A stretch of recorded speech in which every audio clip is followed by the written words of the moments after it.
معرفت کی دنیا کے معزز دوستو، میں ہوں سیدہ شہزادی اور آپ تمام دیکھنے اور سننے والوں کو معرفت کی دنیا میں خوش آمدید۔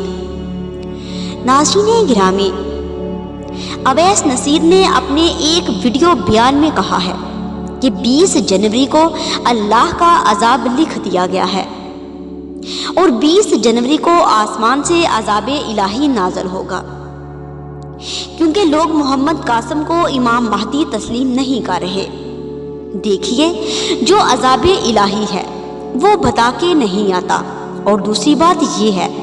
کہ عذاب خداوندی تو آنا ہی آنا ہے، ہر لحاظ سے آنا ہے، کیونکہ جب ان لوگوں نے لاہور کے ایک کرپٹ انسان کو امام مہدی کا درجہ دے دیا اور حدیث رسول کا انکار کیا تھا، تو عذاب الہی تو اسی وقت لکھ دیا گیا تھا جب علماء کی ایک جماعت خاموش رہی اور ان لوگوں نے محمد قاسم کے بارے میں کہنا شروع کر دیا کہ معاذاللہ یہ امام مہدی ہے۔ ناظرین گرامی، خدا کا عذاب تب ہی لکھ دیا گیا تھا اور اب عذاب الہی کے لیے دنیا تیار ہے۔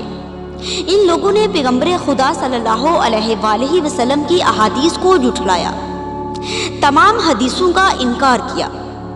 اس حدیث کا بھی انکار کیا جہاں پیغمبر اکرم صلی اللہ علیہ وآلہ وسلم نے فرمایا کہ امام مہدی علیہ السلام اولاد حسین علیہ السلام میں سے ہیں، اور اگر قیامت آنے میں ایک دن بھی باقی رہے گا تو خداوند قدوس اس دن کو اتنا طویل کر دے گا یہاں تک کہ امام مہدی علیہ السلام کا ظہور ہوگا اور حضرت عیسیٰ علیہ السلام آسمان سے نازل ہو کر ان کی نصرت کریں گے۔ ناظرین گرامی،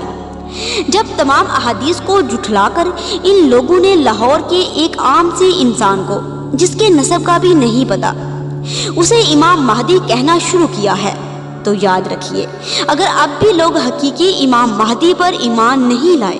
تو پھر عذاب الہی ضرور آئے گا۔ اللہم صلی علی محمد و آل محمد وعجل فرجہم۔